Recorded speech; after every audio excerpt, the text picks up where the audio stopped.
My name is Samantha and I'm a senior at Ball State, and I have experienced prejudice in many ways. The prejudice I have felt regarding being a victim has affected me the most. As a freshman, I was date raped by a guy I liked when he came over one night to watch a movie. When this happened, I had no idea what to do and kept silent about it for 2 years. The most difficult part of the situation was having mutual friends with my perpetrator, so talking about what happened seemed impossible. On the second anniversary, I finally spoke about what happened for the first time. I'm not sure how I expected my friends to react, but some of their responses were unexpected. The majority of my friends were supportive and believed me 100%, but it was the few who were skeptical of my story that really affected me.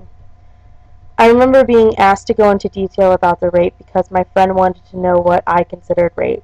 I also remember talking about it with two of my friends, and it seemed as if they were trying to tell the story in a different light, where it was an accident and the guy didn't really rape me because he didn't mean to.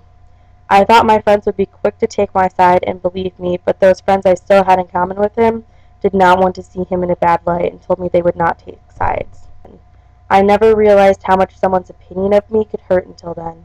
I had never truly experienced victim blaming until that moment when they still wanted to believe this rapist over me. They tried to find loopholes where it could have been my fault instead of his. I didn't say no loud enough. I didn't push hard enough. If I were really being raped, I would have fought harder. But it is never the victim's fault. I did nothing to ask for what happened. If I could go back now and speak to those friends in that moment, I think I would like to have them place themselves in my shoes. I would never want anyone to have to go through what I went through, but until you are the victim of a crime, you cannot fully understand what might go through your head in the moment of terror. I froze. I thought if I were ever in that situation, I would yell and kick and scream and fight my way out. But when it happened, I was so taken aback that I froze. I couldn't do anything. Many women have a script in their head of what they would do if they were being raped, and because my story did not line up with their script, I was discriminated against. Until you have been in this situation, you really can't know how you might react. I would like there to be more education on all types of rape. Date rape is almost always taught in association with alcohol. At the time, I had never had alcohol before in my life. I was completely sober, and I had known this man for months. I felt safe with him and had been alone with him before many times. No education I had ever received on rape would have helped me in this situation.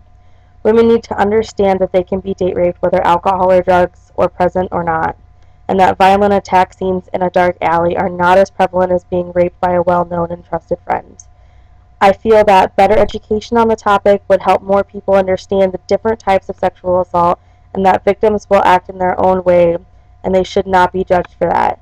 If more people understand the different situations for sexual assault, they may be more open and less judging when their friends or loved ones have been in that situation.